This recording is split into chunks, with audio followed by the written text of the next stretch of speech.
welcome everyone to the ScreamCast, episode 25. I am your host, Sean Drager, and with me, as always, by my side... I'm never by your side, don't even say it. Yeah. You just say my name. With his hand in my lap. Brad Henderson. What's up, man?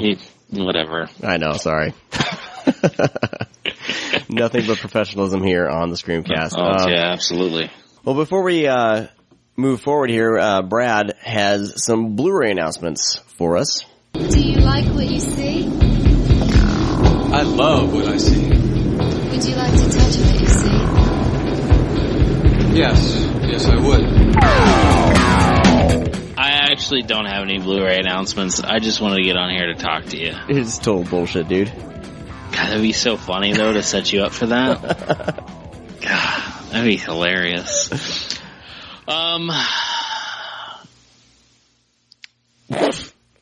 I just lost my page. So seriously, I got nothing. Nothing's coming out. Here, I'll do it for you, Brad. Leviathan comes out this week. Scream Factory release. That's all I know. That's all I have ordered. Oh, Sorceress. Sorry. Yeah. Motherfucking Sorceress comes out. Sorceress. Okay, Scorpion, Kino. I need you to calm down. I'm excited about that one. Maybe a little bit too excited. But it has a flying lion on the cover. You know that lion doesn't fly, right? On the cover, it has a flying lion. And that's what I expect. I can't remember if that movie has a flying lion that's or what not. I expect out of the movie. All right, proceed. Well, Sorry. You're going to be very disappointed. No, I'm kidding. That's an okay movie. All right, so on August 19th, The Quiet Ones comes out by Lionsgate. I have not seen it, but I am actually excited to see this one. It got very mixed reviews. No one really said it was bad, but people just said it was boring, which I have kind of made up this own genre for these movies. I call it story horror. And it's because these films, they focus a lot more on, character pieces and, involvement with the characters rather than, maybe jump scares or stuff. And a few films that I would put in that category was, John Portanova was on the show with us with Invoking. Of course, Oculus, I think is highly, story horror. There's a small indie called, I Am Zozo, which is about like, the, Ouija boards or Ouija, however you want to say it. And even like with a film like the Battery, which is going to be released under Scream Factory's label, there's a lot more to those movies than, because Invoking and Oculus is like the ghost aspect or, the kind of the spirits in I Am Zozo. And there was a film just released or going to be released by Image Entertainment on August 26th called Aftermath. It has Edward Furlong, but don't let that discourage you because he's actually not that bad in it. But it's a film where people are down like in kind of like in I don't know what you could call it, like just a small little shelter, kind of like a makeshift shelter, I guess I would say. And it's just them down there during this World War III type deal. And it's just them dealing with each other until they kind of get out. And a lot of it has to do with the characters and just them speaking and talking and, the people that want to get out, the people that don't want to get out, of course, the asshole, the one that wants to be the leader. You have all that stuff. I actually enjoy that because, as cliche as like, you have those characters may sound, is that things can always surprise you. The bad guy can end up being the good guy can end up being the bad guy, kind of so. But anyways, The Quiet Ones is what's getting released, and I have a feeling from what I've read and heard that's going to be based more or less on that type of thing. Yeah. Also, there's a film in the UK. I don't think it ever got released out here. It's called Only When the Lights Go Out. It was a ghost story. It's really, really good. Came out a few years ago. But that's kind of the same thing. Also, Sony's releasing Only Lovers Left Alive. I know that's not like it's exactly like a horror film, but there's some horror film elements in that movie. There's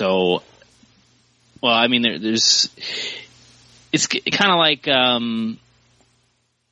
kind of like the let me in type thing. It's kind of like I'm not going to give anything away. I don't want to give anything away, but it does have. I don't like to give stuff away. But anyways, that's coming out on August 19th, and also Leviathan, which is George P. Cosmatos' sea horror, I guess you would say. We need more sea horror movies in this world, because there was a lot that came out, or even kind of like even The Abyss, which we don't have on Blu-ray. Leviathan's coming out before The Abyss. They came out the same year, and Leviathan's getting a freaking Blu-ray release.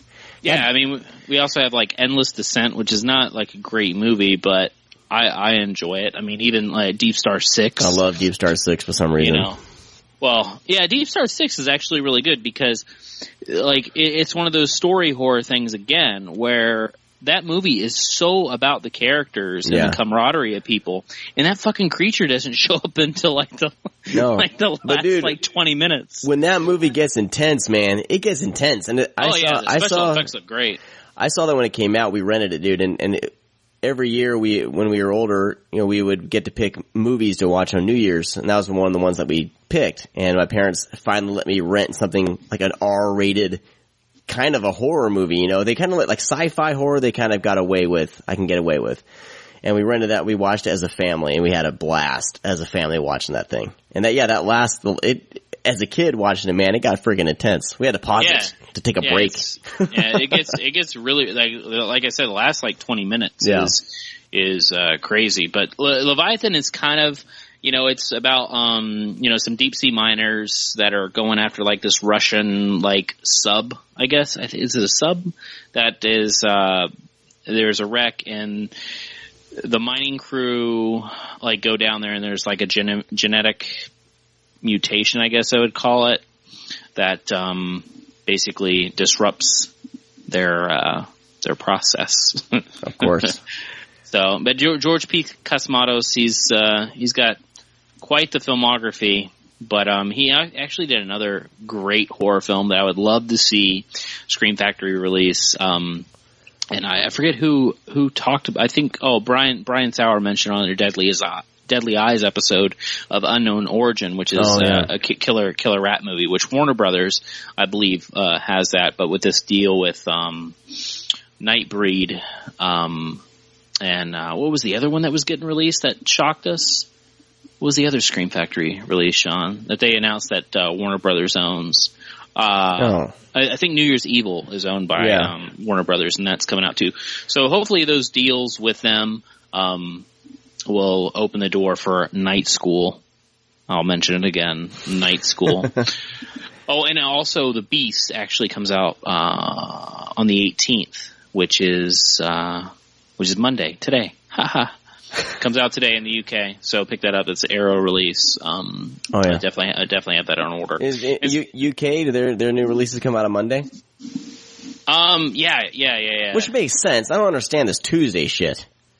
It's like it's a Monday. It's a new week. Come on, I'm working back to work. It always throws me off on my list when I'm going through, because if people don't know, I write, of course, all these down. It doesn't seem like it since I'm a bumbling idiot half the time.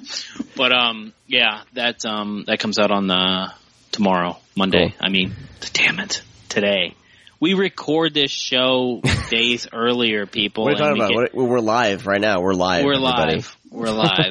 What throws me off is the Friday releases, when they'll do some big release on Friday, and I'm all excited that a certain movie's coming out, and I'm like, so on Tuesday I'm in the store and it's not there. The most frustrating thing known to man. And one thing that was always, they don't do it much anymore, but fucking Wednesday releases for theater shit. Oh yeah. Now it's Thursdays. I think Thursday's the... No, they do that now, but I'm saying back in the day, like there was Wednesday releases. Oh, in the video store? No, in the theater. I'm confused. In the theater? Yeah, they would do theater like on Wednesday. Do you remember that? I don't. Oh, there was I think it was Alien. I think Alien Resurrection was one of them. Oh, okay. Well, midnight? No. I'm saying like fucking like Tuesday, like midnight, Wednesday. Wednesday, Sean. Wednesday. That like seems Addams really early. Family, Pugsley, and I don't Wednesday. remember. Yeah, I don't remember that Wednesday happening. Gomez. You don't? I don't know. I'll have to pull that up and bring it, because I bring that up to a few people, and no one is like, "Oh, Brad, you're full of shit." I'm like, no, I remember shit used to be on Wednesday. Like, I mean, fucking here. I'm gonna pull a Sean. Oh, come on. I'm pulling a Sean right now. It doesn't matter. I'm typing in Wikipedia, and I'm looking up, I want to say Alien Resurrection was one of them. You're right. New Year's Evil is a Warner. Yeah, because I think you can get that on DVD through Warner Archive right now.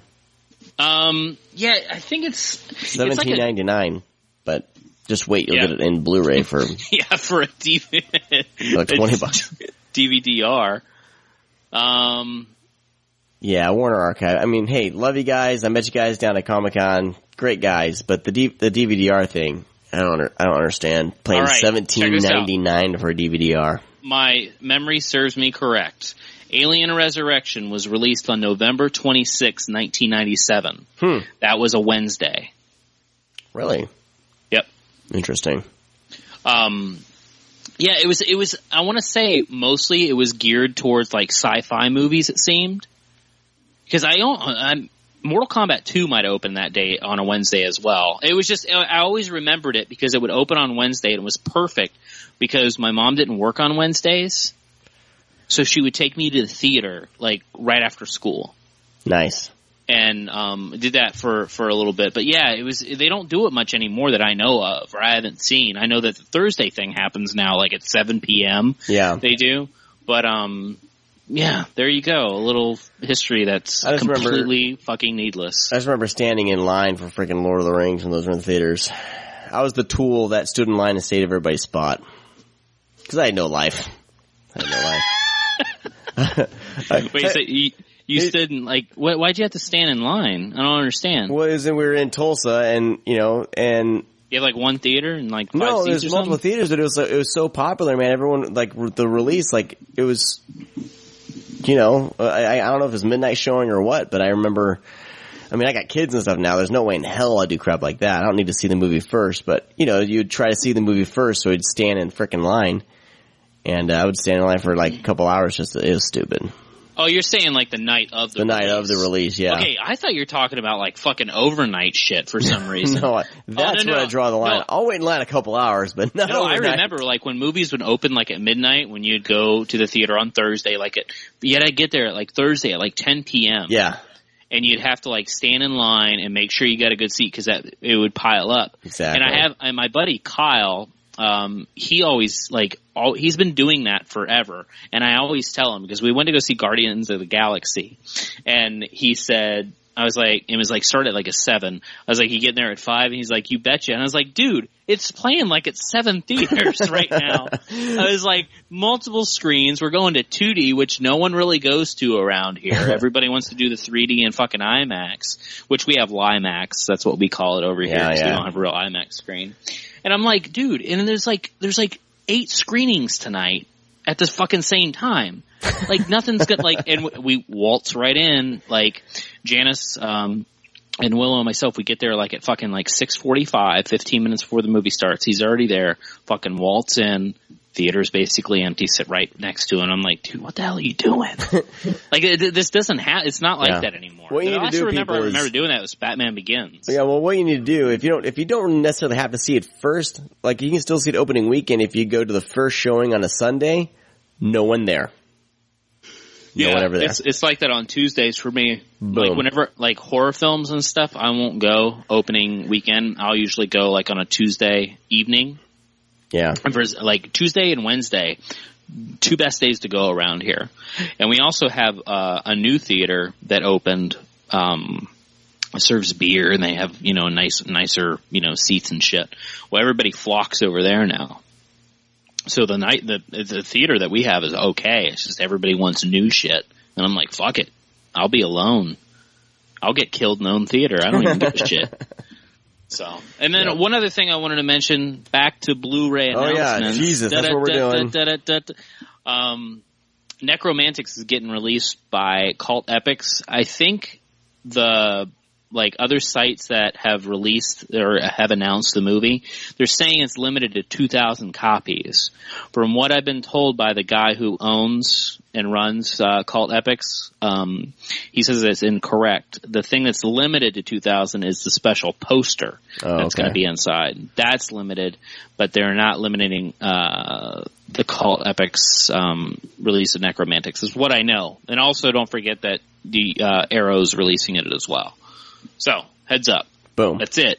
Boom. Blu-ray announcements. That would really suck if Michael Buffer would announce Blu-ray announcements. He had that, that catchphrase, like how he has, "Are you ready to rumble?" Because he has that, copyright, or something, right? Does he? Yeah, where no one else can say it or some shit. What a nerd. No, it's the biggest, douchebag thing to say. Or do. Copyright, and I think the same thing with, doesn't fucking, what's his name? The rich bastard with the comb over. Donald Trump. He has that shit too, right? Where he says you're fired. Oh, yeah. It was on his show. Apparently that's trademarked or something. Yeah, trademarked. That's what it is. Trademark. Fucking the same thing. But anyways, great, man. Now we gotta pay a shitload of money because you just said you're fired. I just said it. Fuck it. Don't say you're fired anymore. Okay? Okay. Don't say you're fired. Okay. This week, I got a pretty exciting show for you guys. We're talking basically zombies and undead. We're tackling two Scream Factory titles, The Incredible Melting Man and George A. Romero's Day of the Dead. And these two titles were selected by none other than J.R. Bookwalter. J.R., welcome to the show. Well, thank you very much. I hope you haven't over-promised here, and I'll under-deliver on this event. Well, here. we've actually talked about this episode for the past 3 episodes. We have a guest, a secret guest. Well, hopefully no one will be disappointed. They'll go, who? I hope not. This is a big deal for me, so hopefully, we can shed some light on, obviously your career, and I've fucking followed it since I was probably 8. So, well, I'm actually a new convert, and through the show and knowing Brad, I've come to know your work. So I'm the newbie of the group. Well, good. No time like the present, Exactly. The stuff lives on forever, even after I'm gone. So it'll always be here. Yeah. Well, that's the great thing, and we were. I wanted to bring up. Right now you're currently remastering The Dead Next Door for a Blu-ray release, a UK Blu-ray release, and I believe that was your first film. That was my first feature film, anyways. Yeah, for sure. So, when did that start, and how much of your time is that consuming? Well, it's, I do other stuff. I do a lot of freelance work and different things. So right now at this moment, it's not consuming a ton of time, but it's about to over the next couple months because I gotta get everything done. The biggest thing is it's just now we're moving it into the HD realm.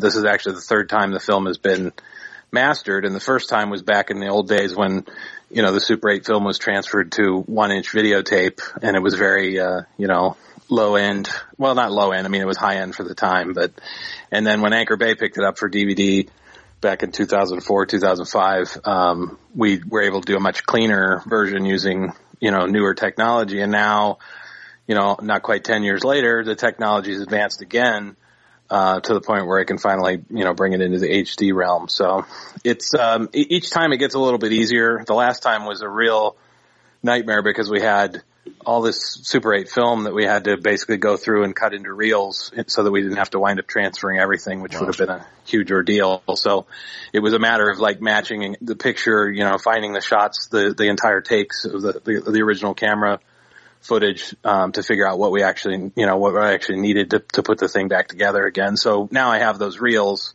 and this time around we've actually done a 2K film scan. So this is basically the best it will ever be. Because for all the experts keep telling me that, for Super 8 film and 16 millimeter, even 2K is about the max you can go. That's every ounce of quality will be on the screen when this disc finally comes out. Well, yeah, that's what Vinegar Syndrome's doing a lot too with all thetheir releases. They're doing 2K, and they're saying that's the best it will ever look. So, yeah, I'm not sure what that'll do for the market moving forward, because once you've mastered it, the best that it can be. I don't know how many times you can release it over and over again, but I guess we'll find out what new formats come along.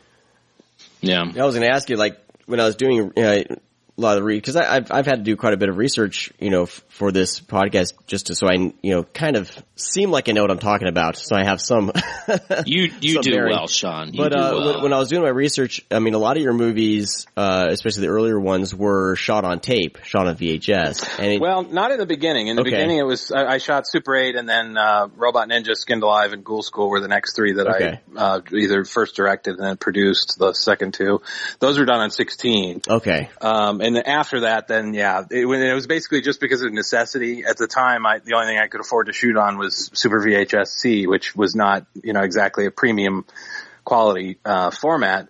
But I did like 6 experimental films sort of, before finally making Ozone, which was the one that sort of where everything kind of clicked. It was like the technology was in the right place at the time where we could do morphing and things like that on the computer. But yeah, I mean, and then eventually it came full circle once I got into the Full Moon era and finally shot a real 35 millimeter film in Romania. And so that kind of, basically I've shot, by this point I've shot on pretty much every format there is except for IMAX, which I doubt will ever happen, but never say never, I suppose. Yeah, I was about to say never say never, because I definitely want to see something. Just saying. I don't think the world's ready for J.R. Bookwalter IMAX. We'll let Christopher Nolan can sleep well at night knowing that. So. Hey, Brad, I'm going to turn the conversation over to you because you are the most familiar with J.R.'s work here. Yeah. So I'm going to turn it over to you, sir. Good sir.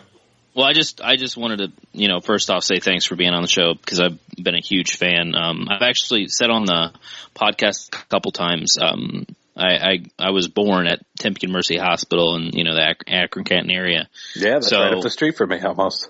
Yeah, so whenever I would go back during the summers, because we moved to Florida, I would go with my grandmother to video time, and they, their horror section was humongous, and near the counter, do you remember video time at all? Oh yeah, absolutely. Yeah, they had like this little, like, kind of partition, like this little section that had the Dead Next Door in it with a couple other films.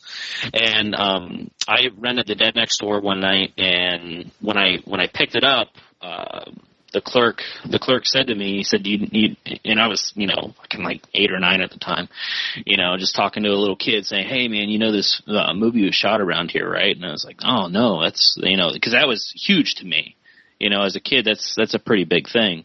And, I watched the film, and, I went back, and then I rented Zombie Cop was the next one. Oh, geez. And that's a big step down right there. No, but that was the thing is I was just so intrigued that, there was like, in my mind, it was like, oh man, like you live next door to me kind of, and you're making these movies. So this is a huge thing. And I know cause I saw Robot Ninja at that time, and I believe I saw, Kingdom of the Vampire. I think that's all that I saw at that time. Cause I was, Kingdom of the Vampire came out with early 90s. I think it was, 91? I think that came out. Yeah. So I was about 6 or 7 when I discovered all this, probably. So around 91, 92. And that was just a huge thing for me to discover it on my own. And, just basically growing up and then trying to track down everything, because it was, I tracked down the Sandman VHS, I have Robot Ninja on VHS, Dead Next Door. Like, I just wanted to collect everything. And that became with almost every filmmaker. But I think essentially you were the first director that actually noticed, and I was told, because I didn't pay attention to that stuff when I was little. There were actually other films shot in this area, but not very many. I remember at the time we were making Dead Next Door, there was the most notorious one up to that point was this film called The Instructor, which was like a martial arts karate thing that eventually I think did come out on video, but it's kind of lost the time now. I've never seen it since, but But yeah, I mean, I gotta say the everybody in Northeast Ohio, which is the area that we're referring to here, was very supportive. And I mean, it was amazing how many people came out for the Dead Next Door. I mean, we had probably, 1,500 people come out to play zombie extras. And not to mention the cast and crew, which was another probably 50 people, and all the news outlets jumped on it, because at the time it was a novelty. It's like, oh, we're going to come out and interview these people and see why they play zombies and that kind of, it was a little bit of like when Romero did, his zombie films in Pittsburgh on a smaller scale, of course. But I'm very thankful to everybody in this area because, we would never get that kind of support probably ever again. It was a once in a lifetime opportunity. Yeah, you also filmed partially at the Football Hall of Fame, right? We didn't shoot at the Football Hall of Fame. We shot a lot of Soapbox Derby and the Goodyear Aerospace Hangar, which I now think belongs to Lockheed or somewhere, but someone else. But we shot. There's definitely a lot of recognizable landmarks, especially in the main title sequence alone. That was the bulk of it, where we got, and we went to Washington D.C. and nearly got arrested by the Secret Service. So that was good times too. But anything for the shot, right? Yeah, I was actually going to ask that, because you have the zombies hanging on the gate. So, but that was, and then you got reprimanded for that. Well, I'll give you the short version of it. I had actually called to the Washington D.C. film office before we attempted this to try and do it the right way. And they basically said, oh, it's going to cost, blah, blah, blah, more than we had in our entire budget probably. And they said, and absolutely, under no circumstances can you have zombies on the White House fence. Well, for me, that was just like an invitation to, so we basically did a guerrilla thing where we just, the skeleton crew of us loaded up a couple cars and just went down there and did it. Well, while I was shooting these shots on the White House fence, the two cars are going around the ellipse. Of course, now you can't get even close to the White House compared to what you could when we did this. But apparently we set off every alarm in the White House, as I was told. And the security guards were literally probably moments from firing shots at us. They didn't, thank God. But nobody was hurt, and they didn't confiscate the film. We basically, because it was Super 8, we were able to pass it off as a student film. One of my co-producers had an Akron University student ID, so we just, said, oh, they were like, you can't shoot any more film until you go to the film office and get, approval. Well, here we went back to the film office, and I talked to the same woman who was so impressed that I had the cojones to do this, that she said, look, I'll let you go, finish the shots that you need to do, just don't bother anybody, and you can do what you need to do. So I was a complete stroke of luck. It would certainly never happen today. Well, that's actually pretty gung ho, man. I knew that happened. I mean, obviously because you watched the film, but man, like that's actually a really good story. I like that. Some people didn't believe. I mean, I've seen a few reviews where they're like, I don't know, it's like some kind of green screen shot or something. I'm like, are you kidding me? Come on. There's no way. Yeah, you went through hell for that. Yeah, so yeah, that's pretty cool. And another one of my of course my all-time favorites is Robot Ninja, which is something I cherish on VHS. I found a copy a few years ago with actually Linnea Quigley's signature. She signed the tape. Nice. For somebody, I don't know, but I came across it at a pawn shop. Now, why did anybody ever part with that, I wonder? I don't know, but I snatched it up, man, and I've cherished that thing ever since. I couldn't believe it when I found it, because I mean that was one of those things that's pretty scarce. I've only seen 2 copies in my life, the one at the video store and then the one I have. $38 on Amazon. Ouch. I wish I was selling those. It's not me. But yeah, that was just something that when I saw it, I just loved it, because like between like the comic book thing, and then also the fucking T-shirt. Do you have any of the T-shirts?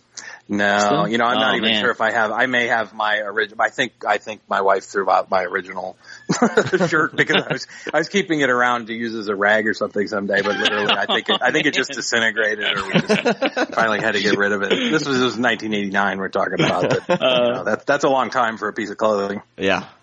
That's funny, but yeah, all my friends were convinced that because you posted that very, very nice review of Robot Ninja, far too nice review on the Tempe Facebook page, and all my friends were convinced that I had somehow paid you or compensated you for to say these nice things about the film, and I'm like, oh come on, are you kidding me? I'm the worst. I'm the most vocal critic of that movie. I have if somebody wants to say something nice about it, just let them. Yeah, I'm actually talking to my buddy, Josh Johnson. He actually made Rewind This. Yeah, and he talked to me. He's like, because he texted me that night because I was actually at a Goblin concert of all things. He texted me during the concert, and he's like, have you seen JR's Facebook page? And I was like, no. So I go, and you posted. I'm like, holy shit! I just start shaking, and I'm like, oh my god, that's this is fucking nuts, So, but yeah, it was just one of those things. I had that. I know that people are asking me to start it back up, but it was just stuff that was only on VHS and basically no other format. Just picking something to write about, and that was definitely one that I was wanting to get to. Yeah, it's sad how many movies are trapped in that era, that have never made the leap to DVD, let alone probably will never be seen on Blu-ray. Yeah, and that's one of them. Now, because your history of that film is that your least favorite of everything you've done? Oh boy, I don't know. I say it is probably, but it's a love-hate thing with me because, of course, if somebody else trashes it, I'll be the first person to defend it. In fact, years ago when Fangoria wrote a horribly scathing review of that, I was dumb enough at the time, because that was only my second feature, to write a letter in defense of it. It's just absurd. How could I even think that? And, of course, then they just trashed me again, in the editor's notes after the letter was published. But I've kind of made my peace with it over the years, and at this point, it's the only film that I've made that hasn't come out on DVD, in any format. So, which I think is a shame. It's the one I get asked about, the most now because of that. Yeah, I wanted to bring this up. A guy named Johnny Dickey did a reboot. Yes, he did. That's right. And I've been meaning to check it out. It's on YouTube. Oh, it's great. Someone shot me the link the other day, so I wanted to give that a quick plug. So you've seen that? You've seen that? Yeah. He sent that to me. This seems like a few years ago now. I can't remember exactly, but I think he did a better job than I did with the same subject material. But well, I mean, I love these types of movies, and Robot Ninja seems to have when I saw it, there's definitely budgetary constraints, but it seemed to have a certain amount of heart to it, with the hand-drawn, comic book type stuff interspliced, and the opening credits scenes and everything like that.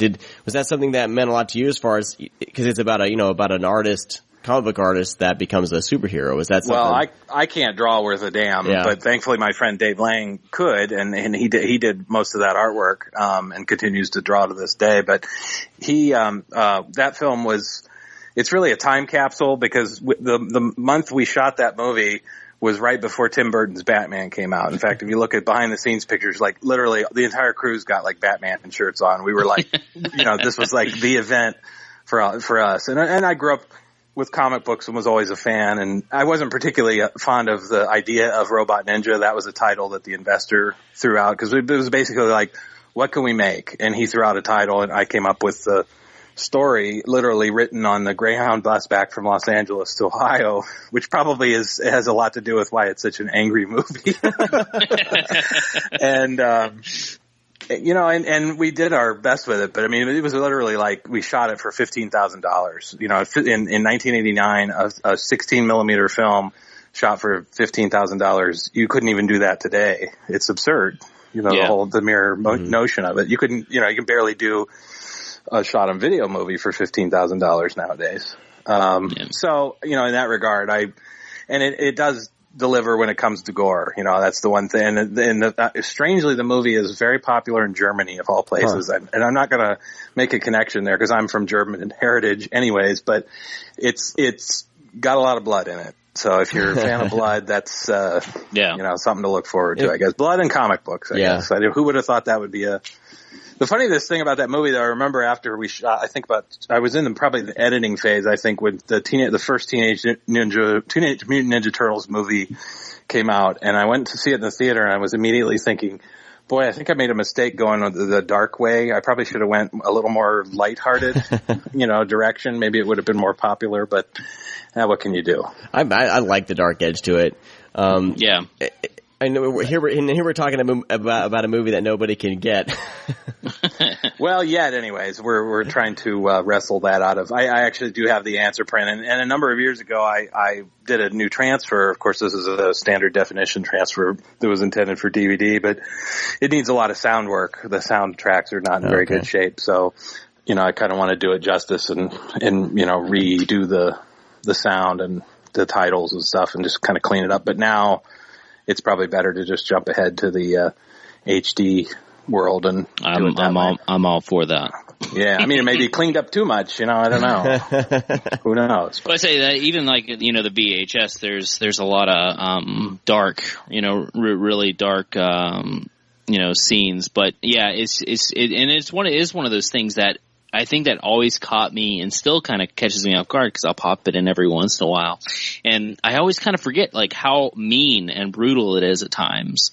You know, because I said, I had come off of Dead Next Door it was really only finished a few months earlier, and I was going through an angry phase, I think, when I made the film. So it kind of like, I think all of that just kind of came out on the film. But, cause I had worked on Dead Next Door for 4 years, and I felt really sort of trapped by that situation because I just wanted it to be done so people could see it. Where Robot Ninja was like running the marathon. I mean, the whole thing was shot and edited and finished, you know, in a matter of months. So it was a completely different experience that maybe wasn't necessarily at the time the best experience, but it was a learning experience, and, you know, there it is. What is one of your favorite films that you've done since we talked about, you know, the stuff that you... I tend to favor some of the later stuff. I mean, Ozone will always have a place in my heart just because it's, it was literally made, the whole movie was made for $3,500 on video, and it was basically me and a handful of people and this actor, James Black, who's since gone on to do a lot of professional work. You worked with basically him quite made the thing. Yeah. Oh yeah. We made, that was the first, well, that wasn't the first thing. We did Zombie Cop. You did Zombie Cop, yeah. Yeah. But, Ozone, I think, was sort of, out of the shot on video era, that was sort of the one that I felt sort of best represented what was possible from, you know, making those kinds of movies. And once it was cleaned up and everything, and we did a nice 5.1 surround mix for the DVD, I think it, still stands up. But besides that one, I would probably say, I have a special place in my heart for Witch House 2 Blood Coven, which was the first and last 35 movie that I made for Full Moon, because I got to spend a month in Romania, and it was just, you know, I worked with a great cinematographer and Andrew Prine, who was, you know, I grew up watching in movies like Grizzly and whatnot. And that was such a fun experience, even though I was deathly ill the entire month that I was there. But looking back on it, it was all positive. But no, those are probably the highlights, I would say. Yeah, Witch House 2 and 3 are definitely up there. Polymorph was always one of my, I saw that later on in my teens. But yeah, I always really dug Polymorph quite a bit too. Yeah, that was a fun experience too. That one gets cited a lot, but that's the one that sort of got trapped, I think. Maybe not the best title and certainly not the best box art, and it just sort of like, when people see it, they like it, but it's getting people to actually watch it. You know, it's sort of like, it just never had even the DVD release, I was never really happy with the DVD cover, and it just, you know, it never clicked with buyers, you know. But once people get it, they like it. So I guess that's a good thing.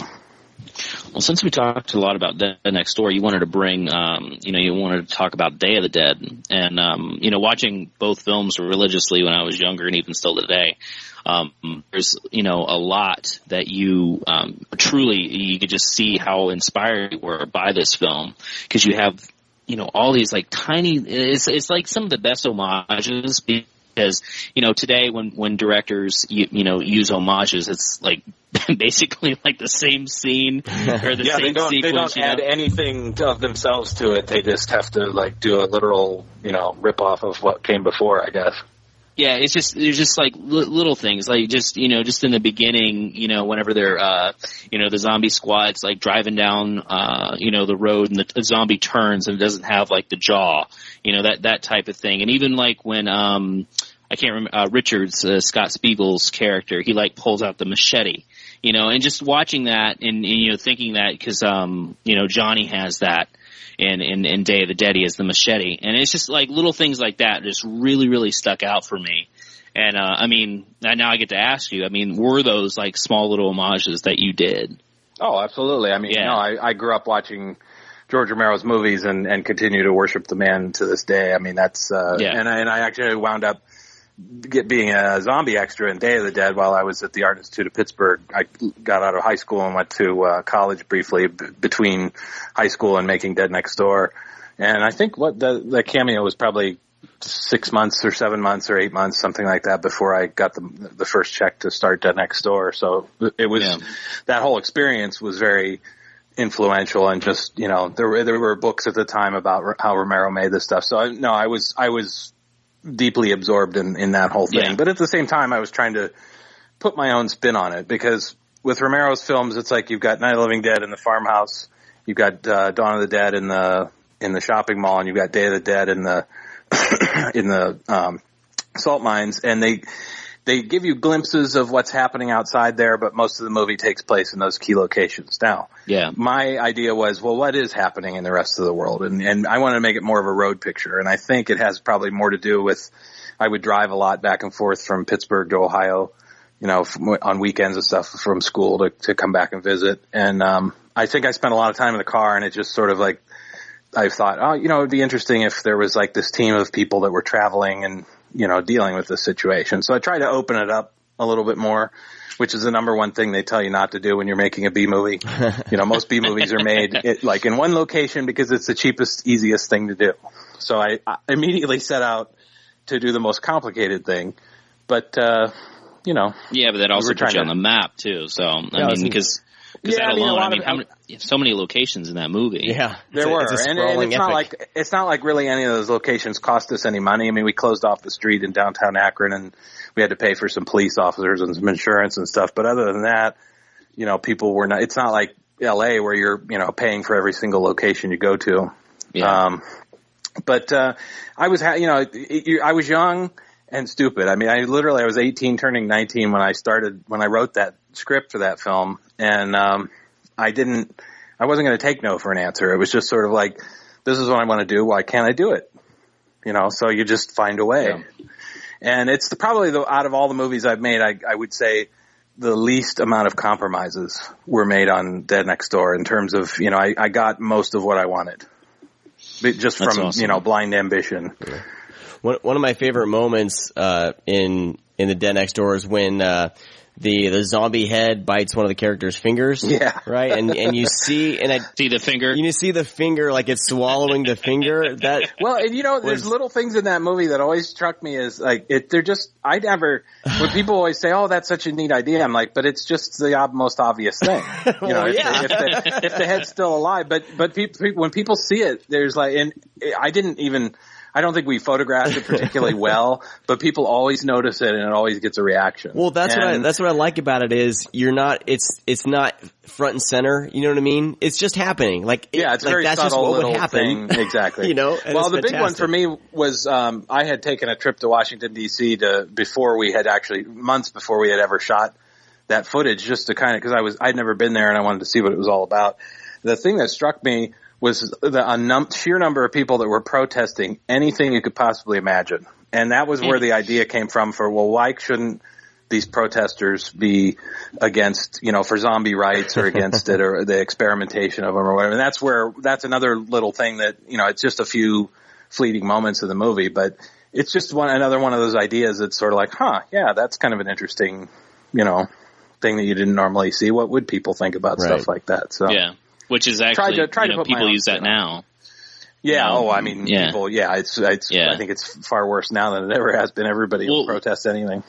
Yeah. Well, I'm just saying in movies, so I'm just gonna. I always tell them that JR was the first one to do it. Well, and not to toot my own horn, but you also have the Reverend Jones. You know, the whole religious. Yeah. Which really had not been done in a movie like that. I mean, certainly I grew up watching the movies about the Guyana tragedy, and that's obviously where all that was. That's a pretty obvious influence.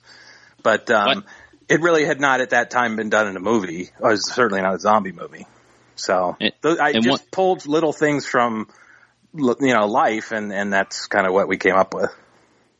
You know, one thing I wanted to bring up, because of the religious cult, I don't know if anybody's ever said this to you, or, you might have discovered it on your own, but whenever the game Dead Rising came out, and it took place in a mall, of course, everybody thought Dawn of the Dead, but there's a religious cult in there, and the first thing that popped in my head was, oh man, the Dead Next Door. And then, but no one would probably listen to me. So I was like, oh man, I'll just, save this for myself. But, that's always one thing that stuck out, is that, the people that made that game obviously probably are huge zombie fanatics. Well, and I've seen that idea in other, I mean, there was a film I also made in Ohio years later called Zombie Cult Massacre. I don't know if you're familiar with that one, but that idea has been done in other movies since, but it is kind of an obvious thing, I guess, when you think about it, because, I don't know, maybe it's not, but to me it seemed like it would be an obvious thing, like the protesters. Totally. But it was just always one of those things that stuck out. Because, I mean, I guess just being younger and being brought up with that, it was, and that was the first time I saw it. And I can remember, the very first zombie film, ironically enough, that I ever saw, and the first film that I remember watching that was rated R, that, didn't have sex or nudity, because I was, probably about 6 or 7. And, my mom rented a bunch of movies for me, and one of them was Day of the Dead, and we had a bunch of family members over, and they were playing cards, and it was just like right around the corner of the living room, and I was in the living room by myself and watching this. And, it's just, at the beginning, even alone when Steele's like talking, calling them, dead fucks, and talking about the biggest piece of meat in the cave. Yeah. I remember my uncle. He was like, "How can you let your son watch that?" And she said, "Well, listen how you speak when you're around." And he's like, "It's not any different. He enjoys it. He knows it's a movie." And I just watched it, and I overheard that, and I was like, "Man, my mom's so badass." And I'm watching the rest of the movie, and that's what I'm saying. So just being little and being introduced into all that embedded in my mind when I was younger, that, oh man, these are the first people to do something like this. Yes. But of course you learn that everybody is inspired by one another, and but I did want to point that out, that, your film Dead Next Door, there's just so many like small little cool homages in it that it's fun to watch those movies back to back, and I've done it before. There is, a very, very, very loose connection, because obviously I was conceiving Dead Next Door, even though I didn't realize it at the time, while Day of the Dead was being shot. And unlike you young whippersnappers, I actually got to see it in the theater when it first came out. So I didn't want to lift directly. Obviously, Dr. Molson and all the stuff he does in his labs is a directly pulled from Day of the Dead. But, I don't know. I like to think I put my own spin on it, I guess. But it being an extra for a day in that movie had a huge impact on how I would later shoot, my own zombie film, just, as far as just the little things like how you treat the extras and how you corral so many people and coordinating the makeup, and, and once you get them on the set, telling them what to do, because it's not always obvious to people what to do. Big thanks to George's movies, they all do the same thing. They put, and I think he said it on a number of occasions. They just put up their arms and go, you know what I mean? But you want a little more variety than that. It's like, let's do something a little bit different.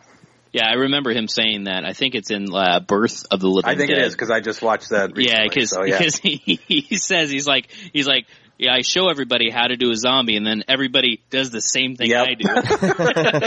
He's like, just well, do your and own I thing. look at my own appearance in that movie, because there's a couple shots where you could actually pretty clearly make me out there brief, and sure enough, my arms are up, and I'm going, so there you go. I didn't listen either. That's funny. And another thing I wanted to point out is that if anybody is new to you, or if anybody has watched your films before that's listened to the show, that you do everything as well. It's not like you just write and direct. I mean, you do the music for a lot of your stuff. Well, that was the old days. I don't do. I put those keyboards away after the first few movies. But yeah, no. At the time, I to this day I continue to edit all the films, and I've produced plenty and I've acted in them. God, forbid. But when no one else would do parts, I stepped in to do them. And I'm not an actor by any stretch of the imagination. But part of it's especially when I was younger, like the music was an obvious inspiration from John Carpenter. It's like, well, he did it. Why can't I do it? Well, the difference is I have no musical talent, but I'll try it anyways. But when I was younger, it was no problem because I had tons of energy and tons of time. As you get older, you start going, well, maybe I don't need to do this. Maybe I don't need to do that. So. Well, you did the soundtrack to Robot Ninja at the end. So. Yes, I did. Well, I did all the score for it as well. But such as it is, that was a brutal experience. Because I think it's probably more of the misery coming off on the screen with that is the score, because it's just it's sort of ponderous in maybe the right way. It's just this feeling of dread throughout the entire thing. I don't know. That's funny. Well, back to Day of the Dead here, and then we'll get into the Incredible Melting Man here in a bit. Where do you guys think that Day of the Dead ranks in the whole all of Romero's zombie flicks? I feel like every time that I watch it, it kind of climbs higher and higher, on my list. I would agree. I have to make a confession. When I saw it in the theater, I was quite disappointed, and it only because I had read for so long in Fangoria the Day of the Dead that Romero wanted to make. Oh, right. This big, expansive story that he never got to do. Yeah. And it was sort of the second, it was another cinematic disappointment. Tim Burton's Batman was another one, going back to Robot Ninja. But I walked out of the theater feeling like let down.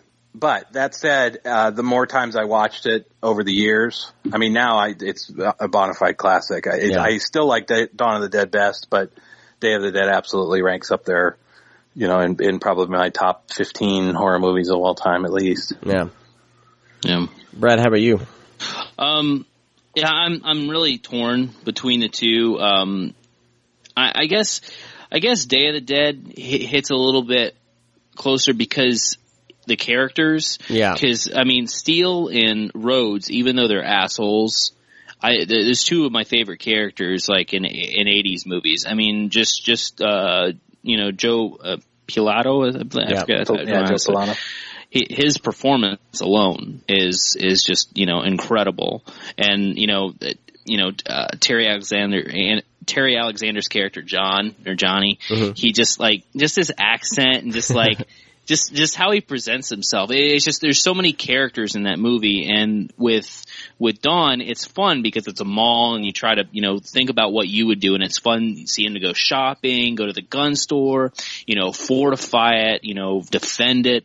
And there's so many cool things in that movie, but I think cinematically watching it, Dawn of the Dead is more fun, but more of a character driven and storyline and just plain old characters. Day of the Dead outranks it because I'm more of a character person rather than explosions and flashes of light, which of course Dawn of the Dead. No, go ahead.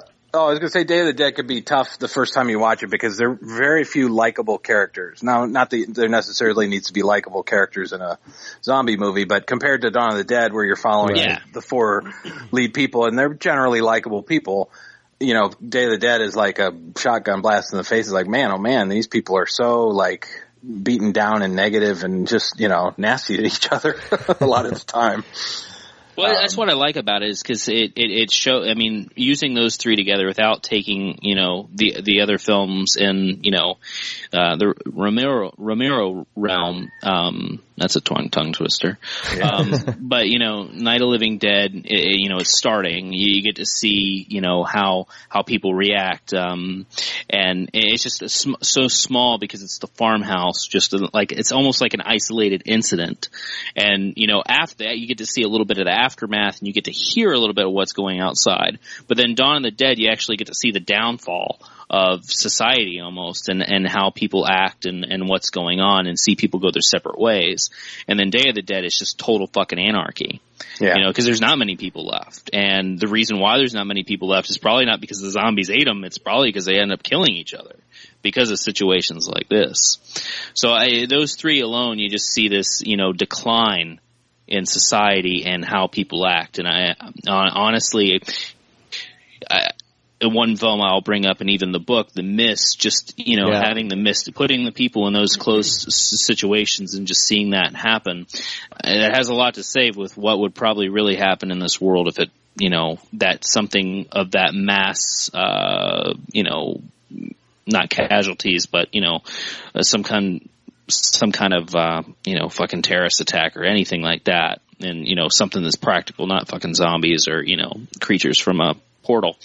But, you know, just having something like that, just to see the total fucking, just everything just go downhill and destroyed.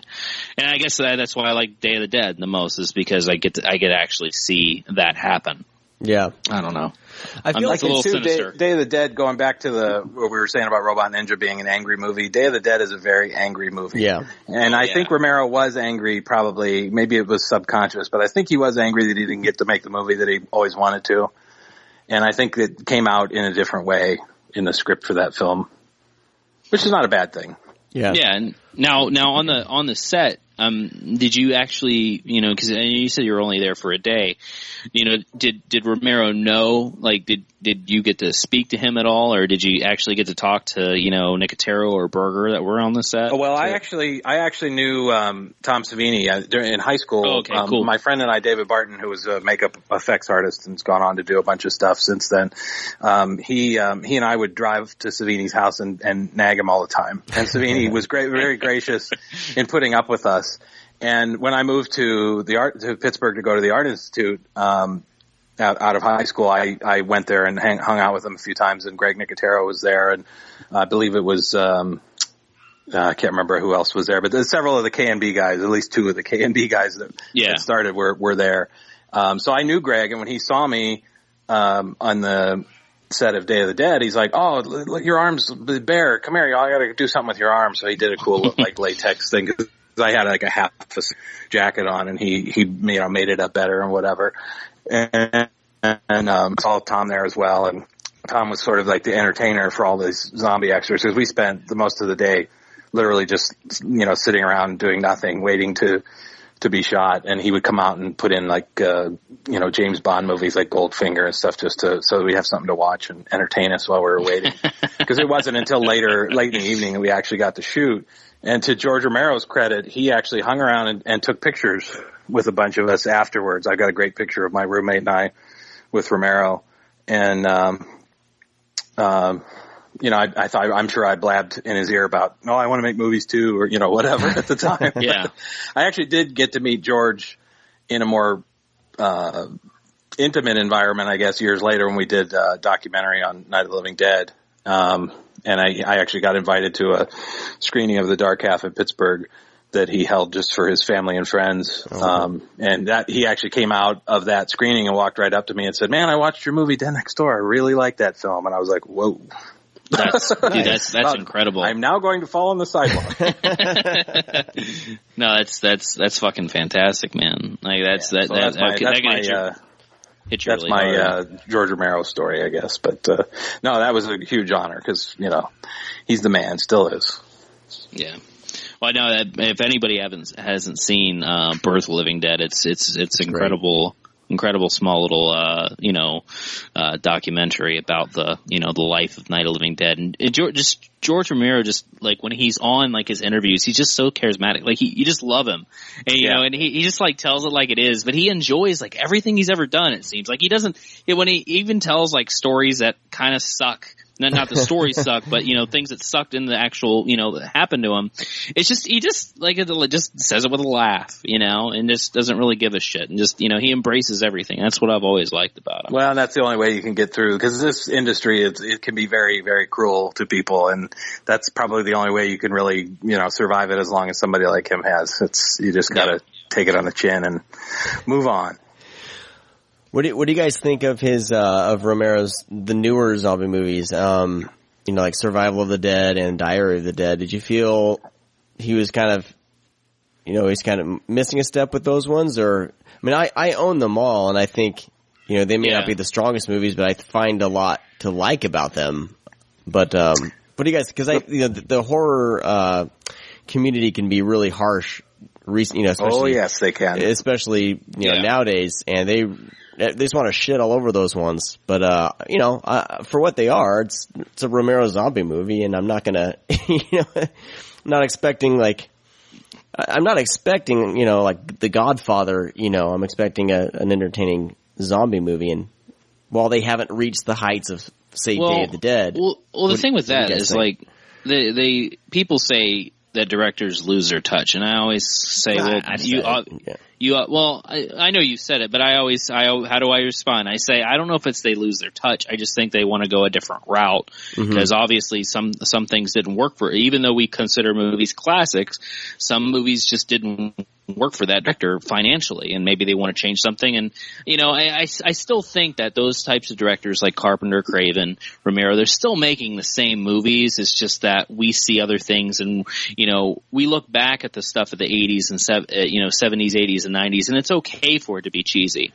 But these days, like if they make a cheesy film, people just like automatically just shut down and be like, oh no, it's crap, it sucks. It's like I think honestly, if that movie came out in the 80s, you would still be you would be pioneering it like you do these other films. And I honestly, I love Land of the Dead. I think it's fucking phenomenal. It's when he made that, and I got to see that, and he made like in 2000. I can't remember the year, but when that I was waiting for that because originally it was called like Dead Reckoning or whatever like that because it was about he was going to have like a bus in it or something like that. But when that film came out, I was just so fucking stoked. I loved it, and I keep my mouth shut when people start trashing Diary because I actually kind of like Diary a little bit. However, I didn't really care for Survival all that much.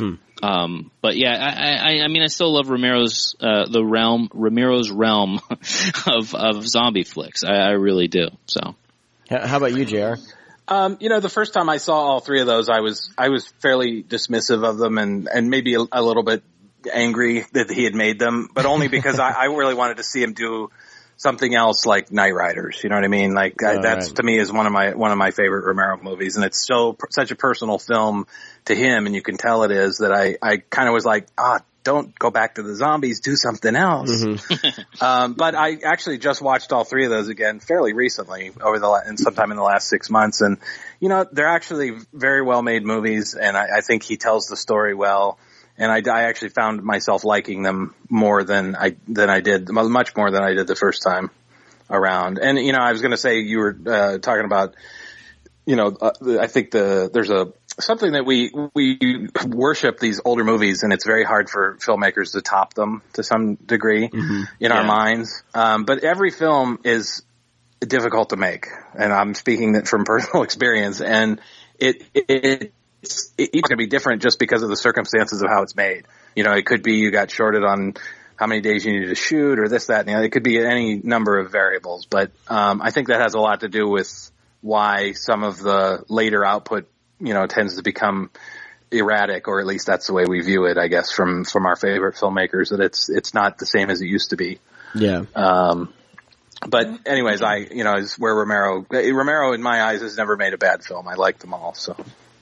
Yeah, I agree. Like one of my favorite Romero films, and I would say it's his most underseen, is Bruiser. I'm a huge man. I fucking worship that movie. I almost killed to see that movie. I went into the video store and I was just like, I was just waiting. I was just waiting for it. They had like one copy, and it was Movie Gallery. Yeah, that one was hard to see at the time. It was a very sparse release.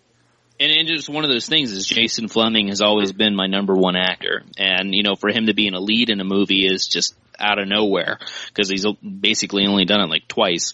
But it's just so gritty and just so raw. And it does have this it does have like this made-for-TV feel a little bit, but I don't think that ruins the movie at all. Because I mean, Peter Stormare's character, and just the fact that they have the fucking Misfits in, and they did music for the movie, and Romero did he directed one of the music videos for the Misfits as a favor. It's just so many little things come together in that movie, and that's definitely one of my all-time favorites, other than the zombie films and Monkey Shines. I think the reason that movie has that kind of feel to it is I think that was his first movie in Canada, and I think he was adapting from the shift from Pittsburgh to Canada. It's sort of, you can feel it almost. But speaking of which, since you guys are a Shout Factory-esque podcast, you should throw out, when is Shout Factory going to pick up Bruiser? Because that would certainly make a good acquisition. I'll just throw that out there. It would be. They're doing the dark half and Monkey Shines. So yes, they are. I mean, hopefully that's on their radar. It only makes sense. You can watch it right now if you have Amazon Prime. I'm not sure about Netflix, but it is available to watch now on Amazon Prime Instant. Yeah, so, and if you look at the cover, like there was this whole thing. Like I remember, just the internet was like, "Oh, Michael Myers ripoff." What the fuck are you talking about? Did you watch the movie? Well, the marketing didn't help the movie because it's very difficult to tell what it's about from the trailer. It's like a shadow in the back, art. and you just was like, "What the hell is this about?" I don't understand. When you see it, it makes perfect sense. Story. Yeah, it's so intriguing and just so it's written by Romero, so it's like in his mind. For those who don't know, it's about a guy who just gets walked on, basically. Probably his whole life, but this one little brief moment where he just gets shit on, and he loses his identity. Basically, and he just has a white face, and he has to do things in order to basically get his identity back. Like that's basically a roundabout. I don't want to give too much away, but that's kind of how the story, presents itself, and it's really odd, but it works so well. Man. It's really more of an art film. I mean, it sort of echoes the old film Martin that he made. It's very like how did these get financed? It's sort of like they're so in their own realm that you just can't even imagine anybody handing him money over to make the movie. And I don't mean that because it's a bad movie. I mean it because it's such a unique movie. It's very different. Well, I dig it. Let's go ahead and I want to move into The Incredible Melting Man. But let's. I just wanted to run through the features on this Blu-ray here that Scream Factory put out. It has a feature-length documentary which is fantastic. It's called World's End: The Legacy of the Day of the Dead. Yeah, it's really good. It's great. I could only. I've watched it once before when I first got this, and I was trying to just this morning going through some things, and I started watching it, and I didn't want to go to work, so I was so caught up in this documentary again. Yeah. But that's a great documentary, and any special feature that's an hour and a half long, I'm down. It does have, and it keeps up too, and it doesn't get boring. Oh, it's great. Yeah, there's audio commentary with Romero and Savini, and then the production designer Cletus Anderson, and then actress Laurie Cardille. Is that how Cardille? Yeah. Cardille, yeah. As well as some behind the scenes like Tom Savini makeup effects footage, which is pretty great. I love watching how he comes up with the stuff. So it's a pretty packed Blu-ray. If you haven't grabbed it, I know that I think was it Anchor Bay released a Blu-ray first. And, bare bones. It was bare bones. The picture is pretty good on that one. This one, the picture is a little bit better, but it's at times. Yeah. They change one thing that it doesn't bother me because because we talk a lot about negativity on the show and like how we don't promote negativity. But the only thing that did bother me a little bit, and it's not that big of a deal, is that the ratio aspect is different. Oh, is it? On this, and it is. I'm not going to use the word cropped, but there's certain scenes where there's stuff that visibly is missing if you watched it, enough. And because I know that the proper aspect ratio is on the Anchor Bay, and this one has changed a little bit. Interesting. Yeah. And I know this sounds weird, and this is how I actually very first noticed it, was because I watched it with Willow, who was 8 at the time. She's 9 now. But I was I wanted to cover her eyes whenever Steele is on the top and he grabs his dick. Well, you don't see that. Oh, really? It's cut out. Yeah. That is actually missing. And I looked and I was like, man, what the fuck? I was like, because I remember that, because I was getting ready to like cover her eyes. I don't want her to see him, some guy grab his dick and say, "Come here, biggest piece of meat in the cave." But anyways, yeah, it is changed a little bit. Huh, that's interesting. Yeah, but overall, I would recommend this. I think they did the Anchor Bay. They had kind of what they call a false 5.1, where they re-edited it to 5.1 audio. But this one is the master mono. They didn't bother putting that track on here. Yeah, which sounded just fine to me. Yeah, no, it sounds great. The gunshots, I mean, everything's better. There is like a slight change with like grain and stuff. Like grain's there and then it disappears for a little bit and comes fluctuates back. But it's not like, I'm not going to nitpick. It's definitely worth the money. Is definitely worth double dipping because this thing's packed and it's a lot better for sure. Well, I mean, I originally wasn't going to buy this because I was like, well, I already own this. But then I saw the documentary. And I was like, man, that documentary is worth the full price of this thing alone. So I grabbed it. Yeah. But yeah, it's definitely good. One thing I wanted to bring up, because I don't think I've ever brought this up with anybody. I don't know if it's supposed to be the same character because Rhodes is in Dawn. Right. But he's like the officer that, they're hightailing out. Yeah. What if they shot him? like what if Flyboy wasn't going to shoot anybody? What if like Scott Reiniger like pulled a gun on him and just shot him? I always thought about that, like in the realm of Ramiro, like, right. That motherfucker is going to end up like, there are people that we want to survive are going to survive. But, it's just I always like saw that and I thought that was a cool little excerpt in the movie. But yeah, Rhodes is fucking great, man. He's fantastic. Just when he's like, they're pulling him apart and he's just, I know that was an ad-lib line where he's like, choke on it. It's just so good, man. It's just so good. Yeah, it's great. There's so many great moments, especially once all the zombies, like once the shit hits the fan. Oh yeah. And him just running down the hallway, like after Bub like shoots him. Yeah. Even in the beginning when they're having the meeting and, and, Dr. Frankenstein comes in and he's like, is there food? And, he's like, what are you wasting the time for? He's like, is there food? And he's like, I'm running this monkey farm now, Frankenstein, and I want to know what the fuck you're doing with my time. It's so every line that he delivers is it's insanity. It's cranked to 11. His delivery of everything is just. Have you guys ever gone to a convention where he's a guest? No, I have not. No. I have been to several, and he sits at his table and quotes those lines all day at full volume. It is fantastic. Oh man, I would kill for that, man. I just like his lines. Like I remember everything because it's just like you get all turn it down when he's on the screen because he's so fucking loud. He should do a one-man stage play as that character. I would pay to see that. That'd be great. That's great. Yeah, he's great. Steel, we mentioned Steel. Oh, Steel's fucking like that's the thing. Like all the those two bad, like even though the bad guys are my favorite characters, just Steel. Like whenever I forget his name, Miguel. Whenever he like drops the stick and it kind of goes after Rickles and then he picks him. Like he loves taking off that like the strap that's holding his gun and knocks off his helmet because he does it twice. But every time he does it, like I want that just so I could mimic him when he does it. And like he grabs him and he's like, "You killed Rickles, man! Yeah!" And he just like starts shaking him.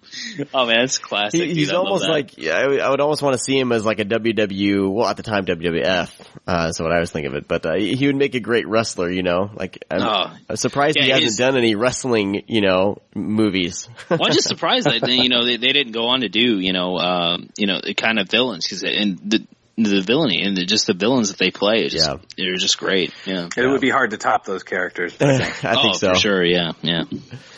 And then the last thing I want to bring up before we move on was Bub. We got to mention Sherman Howard as Bub because I rewatching that scene. Like I swear, like his scenes, just like the movie, like I don't know. I don't know if I see more nuance or as I'm getting older, I'm kind of, just seeing more. But those scenes are just fantastic, and I haven't seen anything like that as affecting, in any other zombie movies. When you if you notice, go ahead. Sorry, well, Sean. you can see the as Dr. Frankenstein's kind of working with him, you can see kind of the brain, like they're supposed to be brain dead, they're supposed to be dead, but you can see him working through things, trying to reconnect, and you can just see that through his facial expression. So I just think it's just a great, those moments, every single one of them are great. No, and it's even more impressive that he's doing it through a ton of makeup, because that's not an easy feat. Yeah. Yeah, and there's definitely a lot of makeup on that too. But yeah, just that scene alone, whenever he takes the gun, he takes the magazine out and he lays it in front, and he wouldn't salute because he tries to salute in Rhodes in the beginning, and then he like cocks the gun, and then like that military drum roll score comes in like doo doo doo, and he just like stares at Rhodes, and then he fucking points that gun, and when he pulls that trigger, and of course it doesn't go off.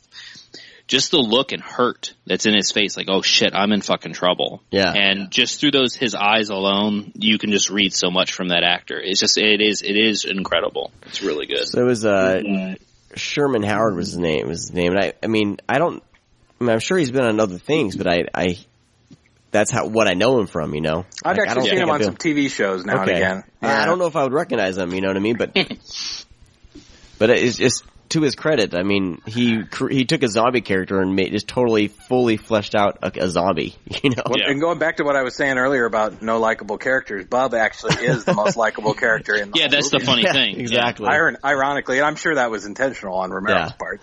The social commentary in Day of the Dead is pretty interesting, and like I said, I feel like as I'm getting older, I'm kind of catching more of the social commentary in these movies, because when there's a lot, and when I first saw them, a ton. Yeah, when I first saw them, I'm just thinking zombie movie, but this one, I don't know if it's kind of where things are at in the world today, but I notice it, with the humans kind of being the most despicable characters in the movie, and the zombies are just driven by their hunger. They're more simplistic, whereas, the humans are actually horrible, and you kind of out of their see minds. the similarities, with things today. So it's pretty incredible. Well, I mean, even our good guys like Johnny and is it McDermott is the guy that drinks?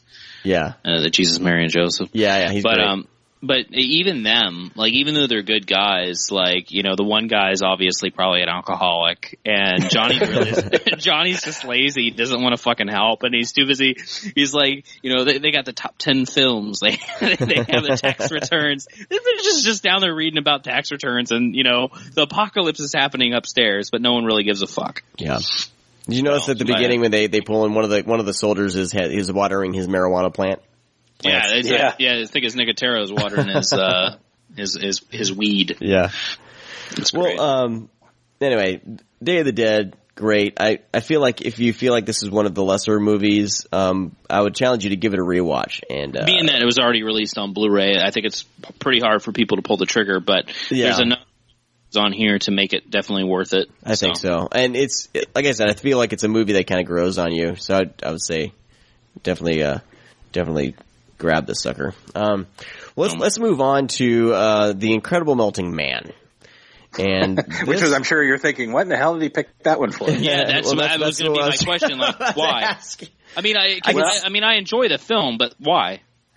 It goes back to my childhood. I'll tell you, because it was playing at the local drive-ins around here, and I had finally convinced my father to take me to the drive-in to see it, and I think it rained or there was some reason why we couldn't go, so I didn't get to see it until much later.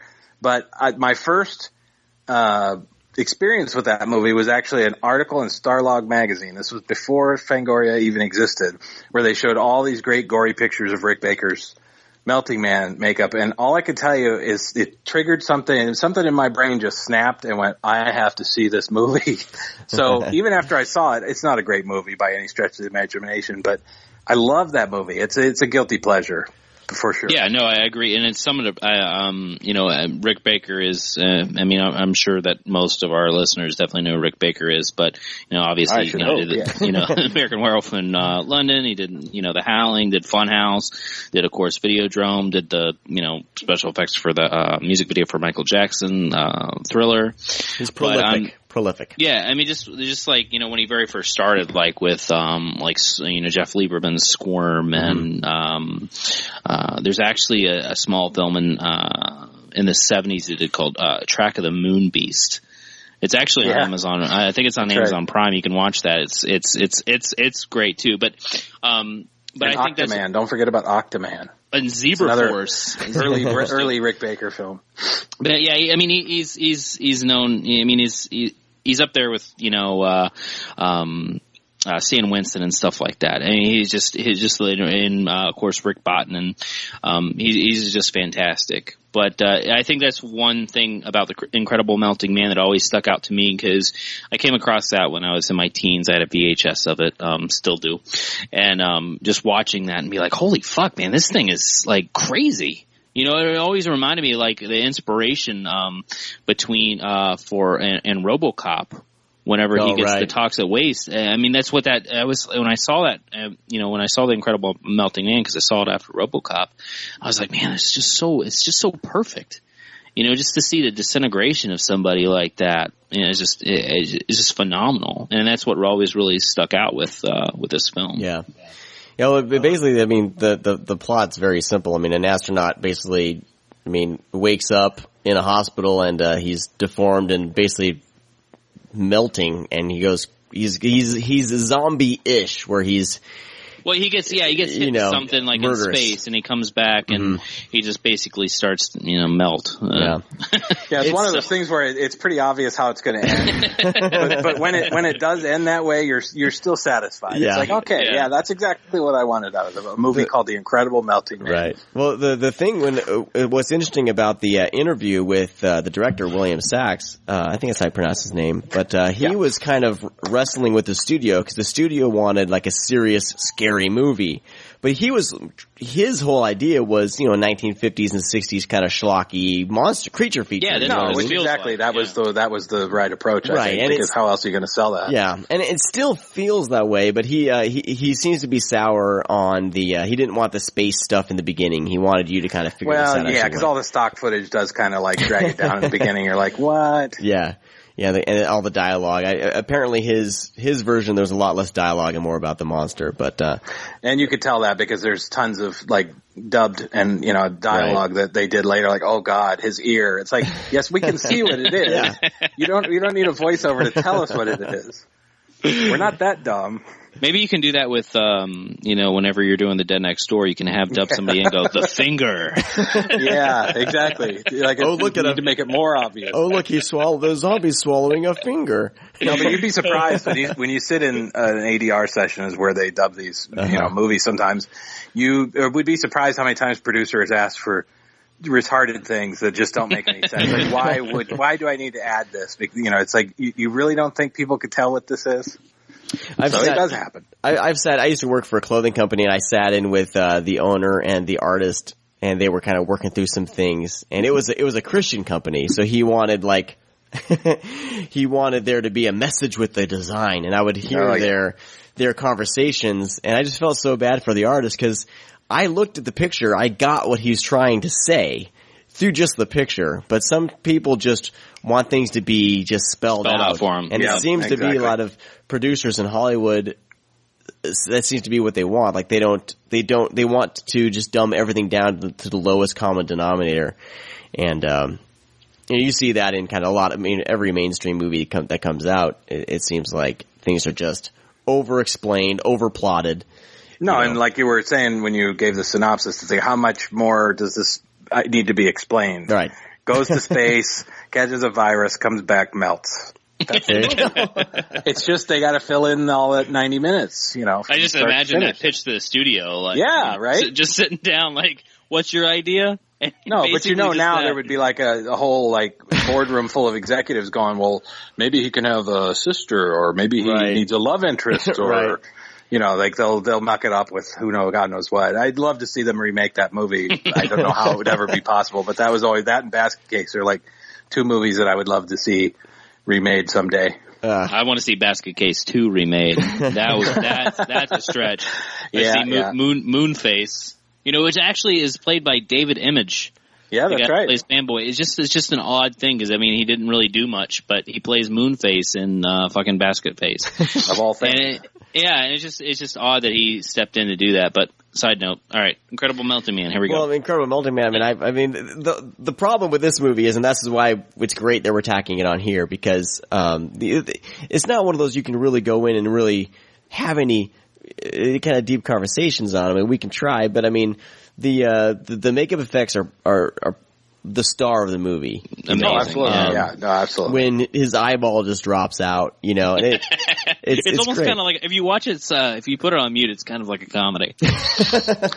Well, I guess if you reverse it, you get to see him be put back together. Right. It's a Mystery Science Theater 3000 did their version of Incredible Melting Man. They played on network television of all things. It's like, almost uncut. So what does that tell you? Well, they have a lot of space to fill in. That would have been a hard one for me to kind of, sit and talk about, because you got a lot of space to kind of fill in before the Melting Man right. appears. That's a challenge. The funny thing about at the time that movie came out, we're talking about 1979 now. I actually there was a company called Pressman that put out a Incredible Melting Man makeup kit. I'm not joking. My mother still has pictures to this day of me putting this, and all it was a bunch of cotton balls and different colors corn syrup, and you basically stick the cotton balls to your face and then dump the different colors. I mean, it's horrible. It's like, doesn't even look, you got this great picture of this melting face on the cover, and then you put the makeup on and it's like, oh my gosh, this doesn't look anything like the box. It was such a big childhood disappointment, but that actually did exist. I mean, they actually marketed this movie and had, there was a t-shirt I remember at the drive-in, before it came out that they were selling. So it's weird because you would never think for a movie like that they would ever have such things. Do you remember like how it did box office wise? Like, was it just kind of a drive-in? No, I mean, it was like if you didn't catch it the first weekend, it was gone. I mean, that was the thing. I didn't catch up with it. I want to say I got my hands on a VHS copy of it when I was probably shooting Dead Next Door, maybe, or in the early days. I mean, so it wasn't, it was like 6 years it took me to finally catch up with that movie. Well, the thing that's great about it is, and we talk about this a lot on the show about practical effects versus digital effects, and this, and then, Day of the Dead, and even, The Dead Next Door, there's just this kind of goopy, gloop, effect that you can't recreate digitally. That was why I love, pre-CG, is why I love horror movies, pre 1990 whatever, until Jurassic Park came and ruined it all for everybody, and then everyone thought that they had to throw CG in their movies. But there's just CG and Jurassic Park looks good. Just to sort of tie this Melting Man conversation back into Dead Next Door, if you recall, there's actually the Jason zombie character that's the son of the Reverend, and he melts down or starts to melt down after they give him the antidote. That most definitely was an homage back to Incredible Melting Man. I mean, it was, in my mind, it's like, I got to do a melting guy just because. Well, those are the best types of homages. Like I said, it's just the ones that you have to think about, or you really have to pay attention to, or even watch the movies, because blatantly ripping off stuff is just silly.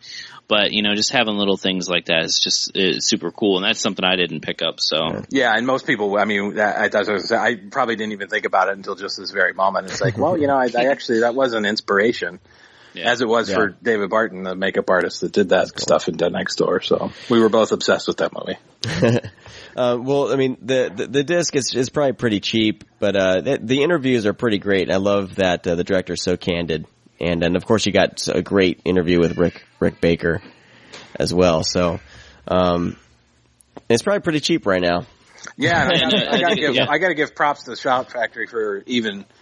Scream Factory for even putting that disc out, because I figured here's a release that's like me and like two other guys are going to buy it. It's like, I don't know what they were thinking, but we might be the only three mouth for doing it. It's like, no, that was definitely, I never thought I was going to see that one on Blu-ray. Yeah. Well, we got to get going here soon, but JR, I have a couple more questions, and then we actually have a listener question just came in. Oh no, which is awesome. Danny, close the door. Thank you. My daughter just came in. She's got a question? Yeah, my daughter has a question. I was reading a 2004 interview with you earlier today, and you were talking about the the Full Moon Pictures years, and you mentioned, that was something you struggled with because the shooting times, the budgets were so small and the shooting times schedules were so short that they had to rely a lot on the CG. And, so you had mentioned your kind of distaste for kind of CG. Do you well, do you think it could be a tool, or what are your thoughts on it? Oh, absolutely, it could be a tool. I mean, Jurassic Park proves that. Yeah, exactly. I dare anybody to say where the practical effects of the CGI, where the one ends and the other begins. They're so seamless. The problem with the Full Moon stuff, a lot of the directors at that time would go on the set and they only had a few days to shoot, or a week or whatever, and they're racing through, and it's just easier to what we call fix it in post. It's like, okay, you're going to hold your arms up and you're going to make it look like you're shooting a lightning bolt. And then it's like in the director's mind, it's like, well, that's somebody else's problem. Here's what I want. I want it to be green or blue or yellow. Just get to work on it. You know what I mean? Yeah. I'm not saying it's necessarily a bad thing. It's a necessity. You don't have the money. You don't have the time. There's a release schedule. I mean, those movies were made under a totally different mentality that's not necessarily bad. I mean, those movies have their following, certainly. And it is, well, yeah, and it is possible to do something decent within the same framework. I mean, yeah. I hold up a couple of the films that I made for them, The Witch House 2 and 3, I think are, a little bit a cut above the usual stuff. We were trying different things, but, yeah, I mean, I'm certainly not adverse to CG because I've done plenty of it. And like I said earlier at the beginning of this conversation, I even did a few embellishments when I remastered Dead Next Door for Anchor Bay, adding in like gun flares and things just to kind of spice it up. There's a shot where the zombie gets thrown out the window with the grenade in his mouth and the explosion will always look kind of weak. So we augmented it. You almost can't tell that it's CG. Yeah. Not that I want to sound like George Lucas and I'm going there's back no animated dance and sing and dance sequences. No, I mean, I'd like to think I was disciplined in how I did it. Well, Blade Runner is a good example of a really good kind of redo on some of the effects, the Blade Runner remaster. Yeah, and that's what I mean. It can be done. It's just you gotta do it in the spirit of the original work, I think. Yeah. Yeah. Wait, was it something like when you were doing it, were you just trying to get the movies done and that was someone else's problem because you were just, or was it something you kind of wrestled with a little bit? You talking about the Full Moon stuff? Yeah, now? yeah. Mm-hmm. Well, I mean, at the time that the comment that I was probably referring to, I was the post-production supervisor for them for a number of years before I started actually making movies for them. So I was probably referring to the movies that were basically falling on my desk. Oh, okay. Being told, we have to finish this in X number of weeks or whatever. Get your team to work on it. Okay. So, that was the challenge. It's like, okay, well, you edit the movie and you spend so much time trying to refine it to the point where it's a workable movie and then it still, falls short. That's where you just have to kind of rely on, computer generated magic and sound effects and, you try to just put some pizzazz in it. Sometimes it works and sometimes it doesn't. Yeah. All right. Well, we have a listener question, and then we'll start wrapping up here, if that's all right. Absolutely. Tilley, and we know him from Twitter and everything. He says he'd love to hear some thoughts on SOV legend Todd Sheets and why he decided to use the pseudonym Daryl Squatum Pump in some of his mid-90s editing work. So this is a multi-layered question here. No, Todd Sheets actually I met through when he did stuff for Cinema Home Video.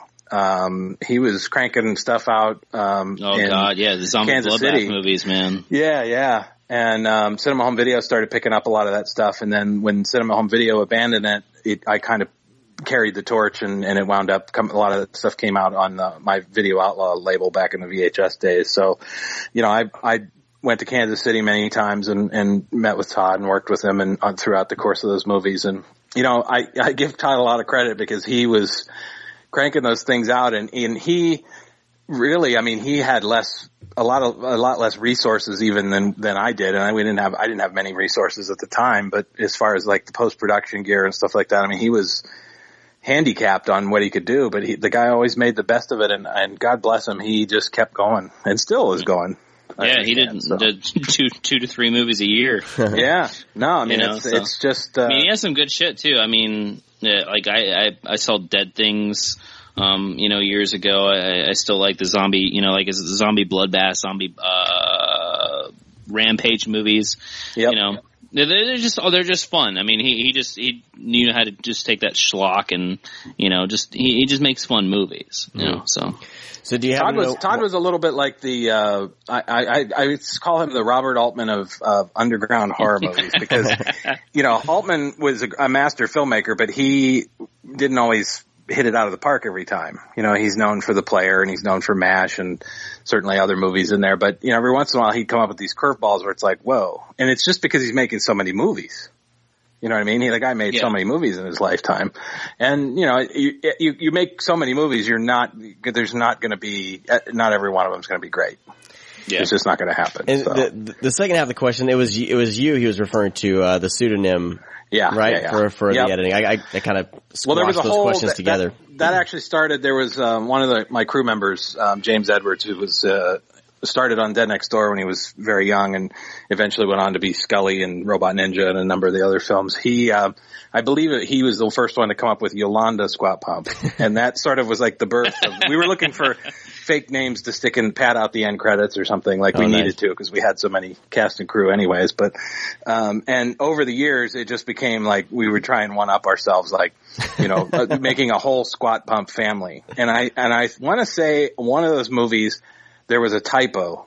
There was an M in the middle of Squat Pump. It was like Squat Pump. Yes. And I think I actually just decided, you know what, that's silent M in the guy's name. And it just carried over into the other movies. And it was like one of those things that nobody, hardly anybody's ever going to notice. But since he asked, that was the story. Yes, I'm the notorious Daryl Squat'em Pump. That's great.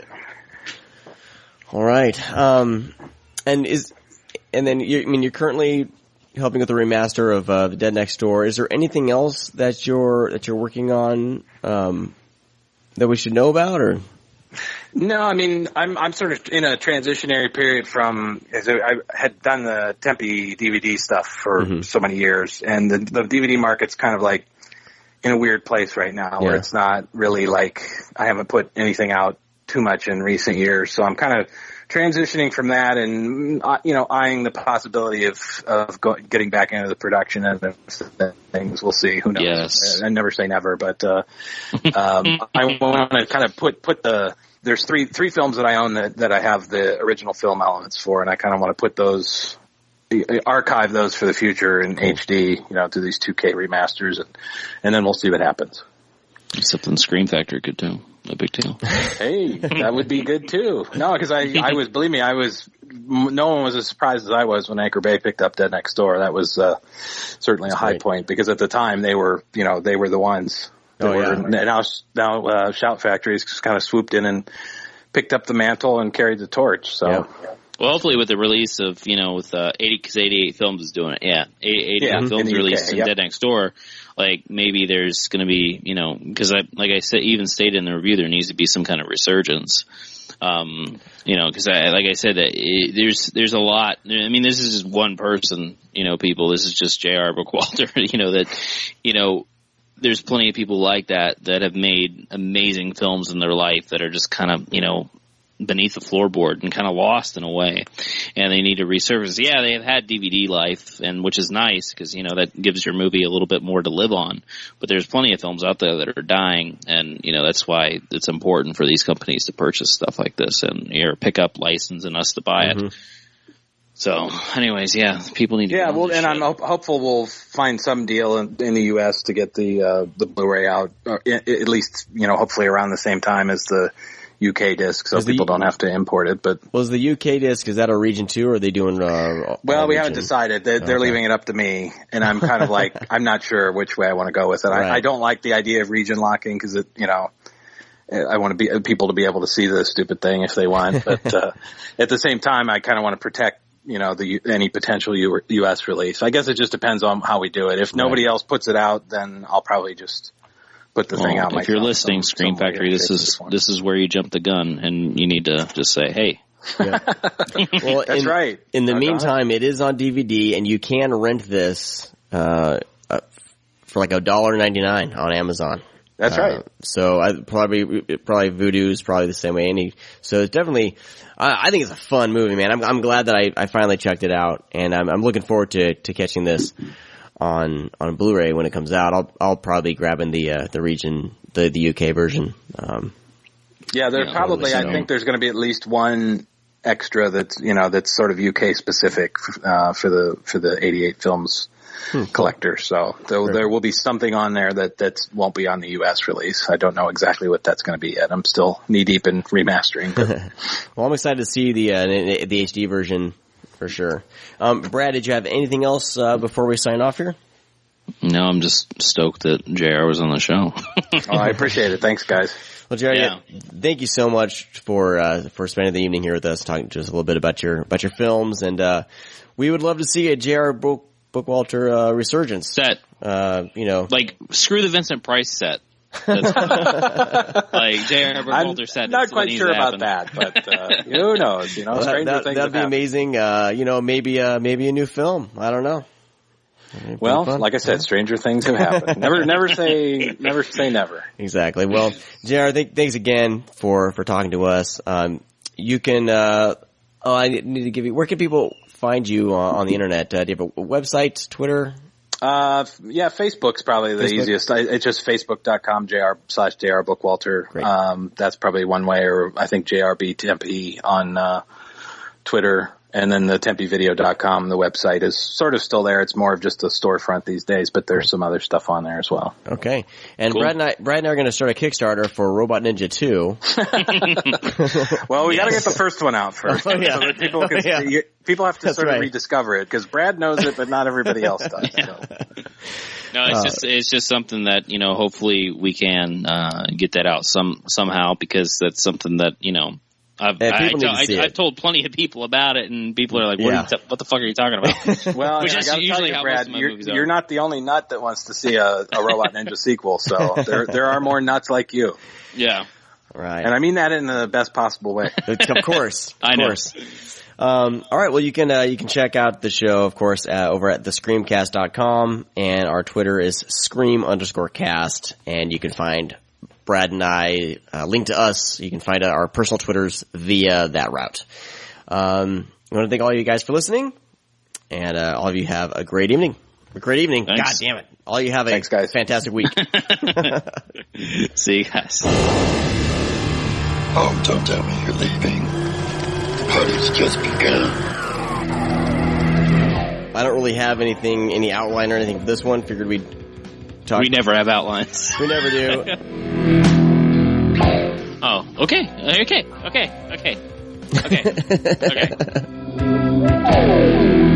That's kidding. Whenever people say son after crap, it's stupid. You gotta say bruh. I just want to punch them in the dick.